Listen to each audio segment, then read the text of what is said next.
Good morning, ladies and gentlemen, and welcome inside the latest edition of Across the Cavs on Monday, June 30th, 2025. Talking everything from the latest in the world of Cleveland, some history, the recent trades, signings, draft picks, and more. Coming up next, Across the Cavs Network 216. Here we go.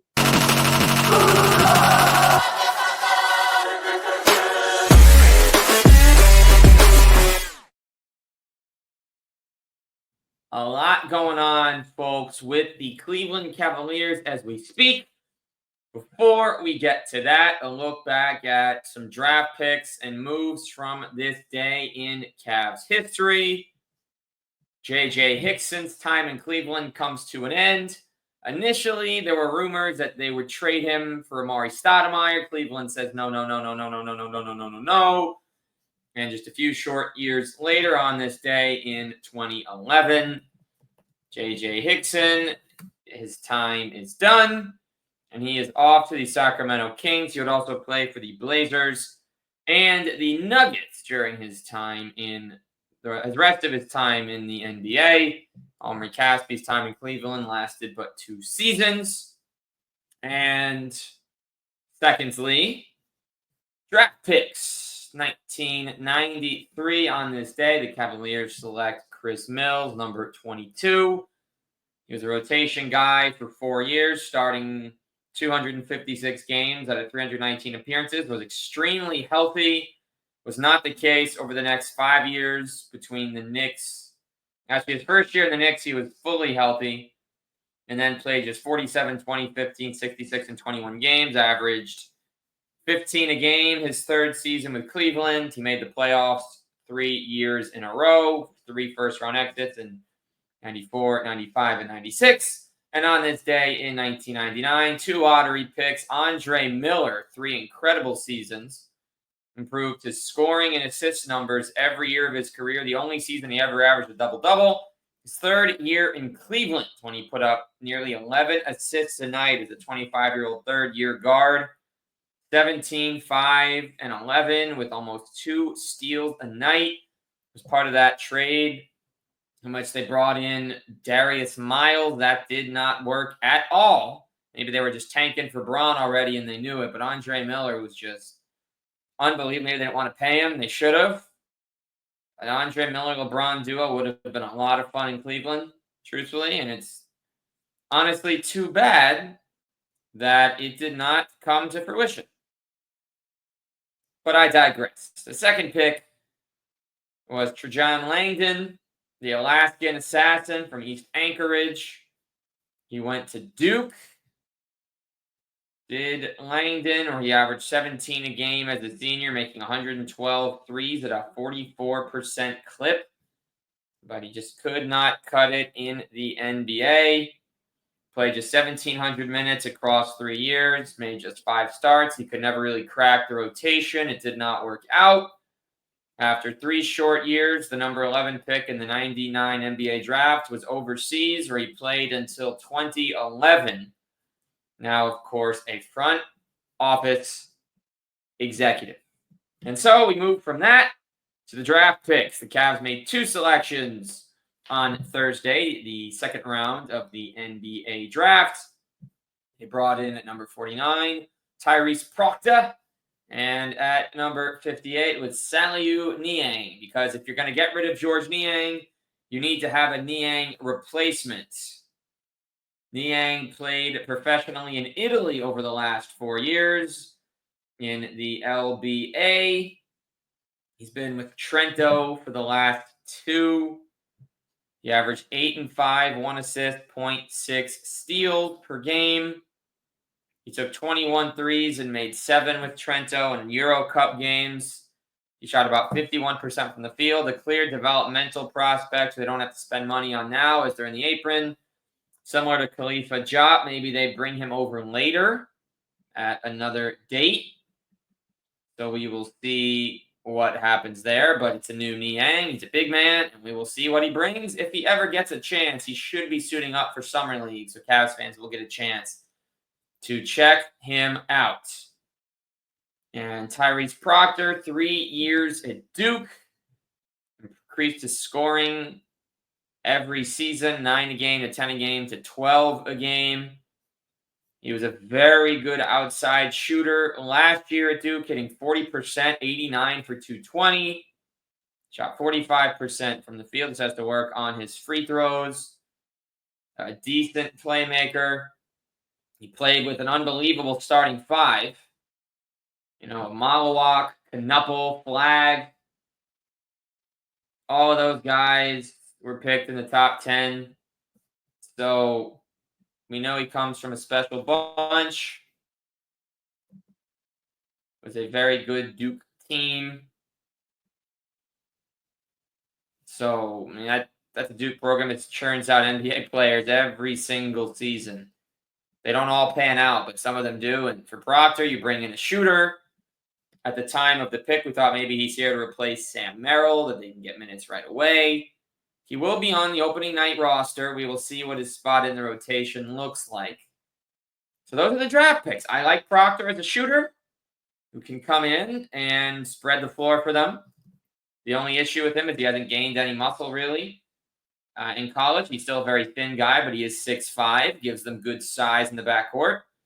He was the number 97th ranked player in his high school class in 2022 to turn that into being drafted. Of course, he is very solid for him. And that's that. We had Tyrese Proctor, and we move ahead to the recent news. Not that big.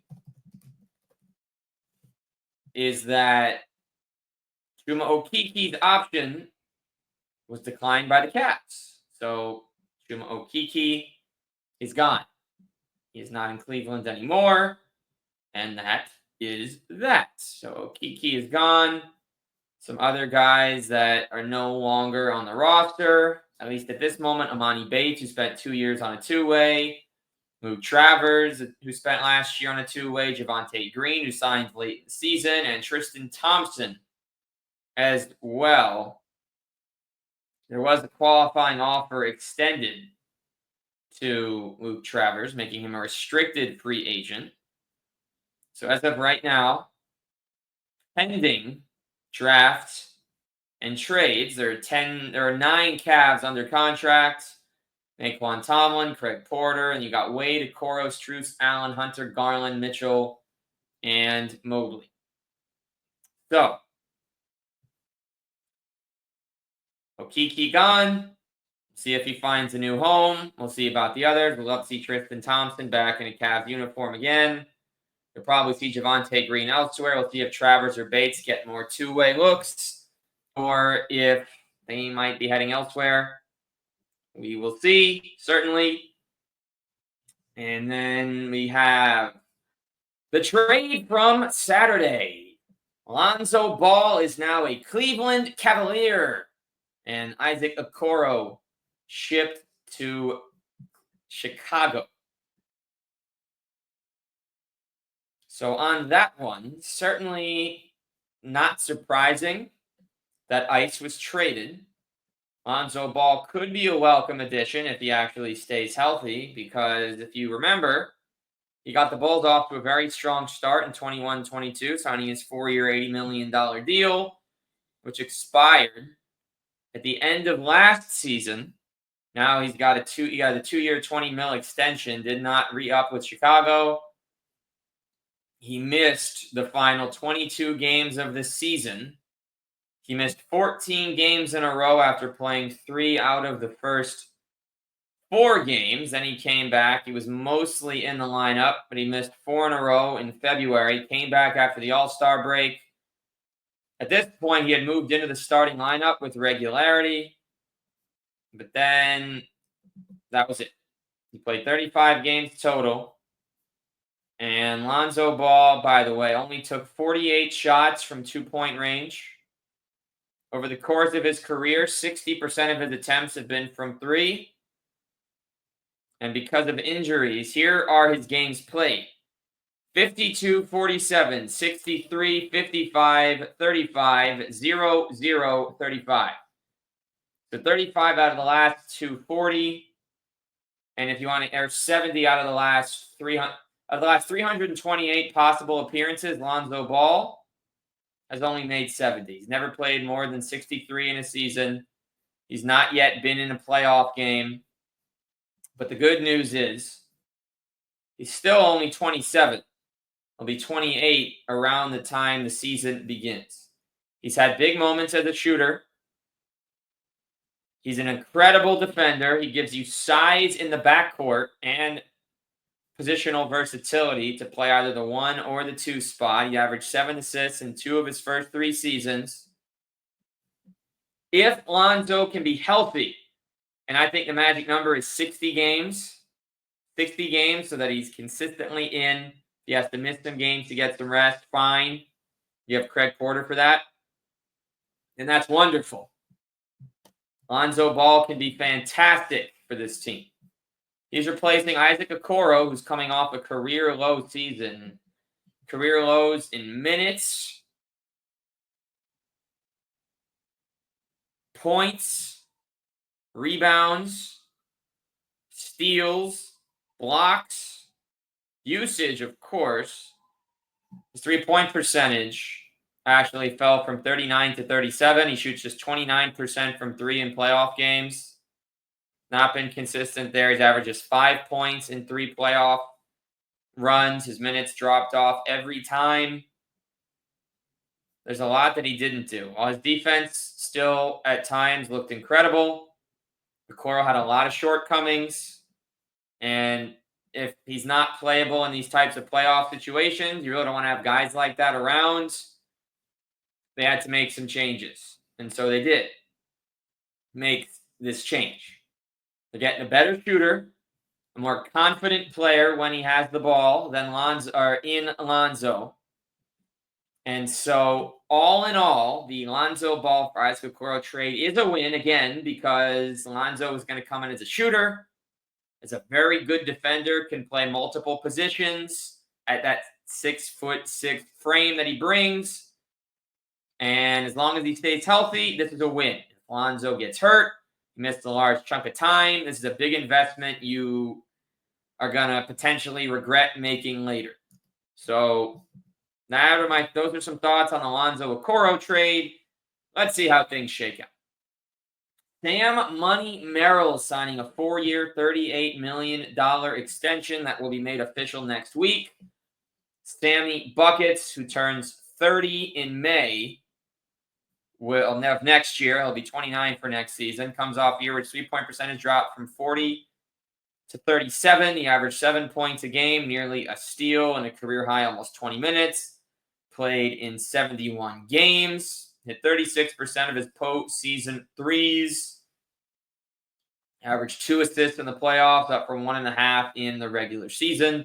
He's proved to be a reliable guy over these last couple of years. Some people are saying, why'd you give him that much money, that much guaranteed? I think the big thing for Cleveland is they want guys that can play defense at a high level and get it done. And that's exactly, what he now brings to the table in what he can do. Number 60 picks don't generally make that much money. And Sam Merrill, by the way, folks, when this move is official, will be the highest paid number 60 pick in NBA history. The top 5 is Alex Acker, Robert Sacre with $3 million. The late Drazen Petrovic, who was only able to amass $4 million in the NBA, rest in peace. Isaiah Thomas, $32 million, because he could not get his body right by the time his 4-year deal that started in Phoenix and ended with Cleveland was right. And Sam Merrill, $45 million of earnings with this contract being made official. Good for you, Sam. The 4-year 38 matches the same number that Matthew Dellavedova signed with the Bucks on an offer sheet that the Cavs could not match. The reason I mention that is because Matthew Dellavedova and Sam Merrill were up for the final roster spot in Sacramento a few years ago in the 21-22 season. It ends up in the 22-23 season between Merrill and Delly. Deli gets the spot. Merrill latches on with the Cavs G League team and eventually signs a guaranteed contract on March 14th of 2023. And so he spent the next 2 years in Cleveland, averaging about 7-8 a game, shooting threes at an efficient clip, playing some very good defense on ball and really off ball on the perimeter, chasing shooters around. And now he gets the same contract from the Cavs. Merrill, by the way, has played for the Cavs, Bucks, and Kings. Deli played for the Cavs, Bucks, and Kings. Just a slightly different order. Of course, Merrill is also a Grizzly for a little bit as well. So, good for you, Sam Merrill. Honestly, I like the contract. A lot of people don't, because what it means, and I'm going to get to it in a second, might be the exit, the departure of number 2, who they might not have the money to fund anymore. But Merrill proved his time over 2 years in the regular season and the postseason. And they like his shooting. They didn't want to see him leave. So they said, Sam, you earned this money. You were the last pick. You won a title as a rookie in Milwaukee. You've bounced around, but you found a home here. So he sticks. I'm all in on the Merrill move. I think that cements his spot as a rotational piece over the next couple years. And that's that. Lock it in. Sam Merrill sticking around. And of course, this might mean the end of Ty Jerome, who averaged 13 a game last year, averaged 12 and 4 assists in the playoffs, though the volume was not so good in the second round. He had some poor showings after a very strong start in the first. Had a 1 for 14 game, had the 8 for 20 game back-to-back. He was 2 for 22 in games 2 and 3 combined against the Pacers. Came in the second half and hit a few threes to jumpstart the Cavs late in their Game 5 loss to Indiana. But all in all, he just did not bring it after scoring 21 points in Game 1 with 8 assists off the bench. And again, 8 for 20. Jerome, over the final 4 games, would score just 19 points and have a negative net rating in 3 of them, including being a minus 15 in a 22-point win in Game 3. So, with that said, he's gone probably because the regular season he had and putting up the numbers he did. Yeah, he shot 51 from the field, 44 from 3, 87% from the line, 13 points, 3 boards, 4 assists, over a steal in just 20 minutes a night. Yeah, and if you look at the per 36, he averaged 23, 5, and 6. It's to be determined if he would play that many minutes on another team, but Ty Jerome sells. He can be a very good player. His shortcomings did show at times on the defensive end last year, especially, and then he really did not have a great postseason. He'll turn 28 next week. Next Tuesday, he'll turn 28. His stint in the NBA, his whole time was building toward last season. He averaged 11, 3, and 4 with the Thunder in 2021, a team that wasn't winning too much on shooting splits of 44, 42, 77. If not for the injuries, his first year in Cleveland, who knows what would have happened. Last year was the first time he eclipsed the 50-game mark, and obviously by association, excuse me there if you heard something on the mic, 50-game mark, 60-game mark, and he ended up with 70 games played. He was on the floor often in crunch time. Had some crazy halves of ball against good teams, against bad teams, against all the teams. If he doesn't come back, we really have the playoff to show for it. It is tricky to pay him now that you paid Merrill and you've already got some other guys coming in. With Lonzo Ball, another guard, you're probably not paying Merrill nearly $10 million over 4 years to sit on the bench. And if you've got Merrill, Ball, Garland, Mitchell, Porter, possibly Proctor. And Ty Jerome would play ahead of Proctor. Let's make that clear. But it does not seem like he'll continue. And if he is, in fact, gone from Cleveland, long live the Ty Jerome floater. That quick 3, the confidence, the heat checks, the clutch buckets. From Mo Williams to Kyrie Irving, to Colin Sexton, to Ty Jerome, the great Cleveland guards to wear number 2.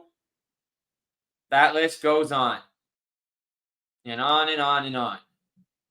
We will miss Ty Jerome if he's not back. I think many people will. It's probably a gamble to pay Lonzo and Merrill ahead of him. But also, after seeing what happened against Indiana, they want more toughness and physicality, of which Sam has proven he can bring. And Lonzo Ball is built for that as long as he's on the court. If his knees hold up, this trade is a huge win. That's a shooter. It's a lockdown defender. And it's a guy who's comfortable with the basketball in his hands or moving off ball as just a floor spacing scorer. And you'd also hope playing with one of Mitchell or Garland that Lonzo can be more comfortable as a driver and not take almost 80% of his shots from 3, that he might drive more with that frame. Finishing out, this is non-Cavs related, but it is certainly a major headline in the last day. Malik Beasley is under investigation by the NBA, and he might well be guilty based on some of the clips that we've been seeing. So Malik Beasley might be in some serious trouble. The U.S. District Attorney's Office is investigating him on allegations of gambling related to games and props. We saw the video of him with Minnesota going full court for a dunk to cover the spread. We saw him let Tyrese get through mid-game, possibly for spread purposes, fumbling a layup while he was on Minnesota, wide open in transition. We saw Malik Beasley fumbling the ball on the 3 at the end of the season, down 3, would have had a wide open look at it. You saw clips of him with the Lakers taking these horrible shots back to back to back on the same possession. We already had Jonte Porter get kicked out of the league. We have Terry Rozier under investigation. And we now have Malik Beasley joining the fray. It's innocent until proven guilty, but all of these clips do not bode well for him. He's had a ton of off-the-court issues since coming into the league. He's managed to play 9 years in the NBA. He's had a suspension, a jail sentence.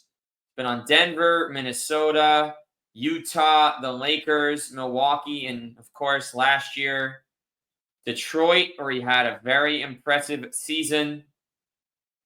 And if you look back at it, a volume shooter that's made 1,400 threes in just 578 games. He's had some marvelous performances in the regular season. Of course, in the playoffs, he was just jacking it up.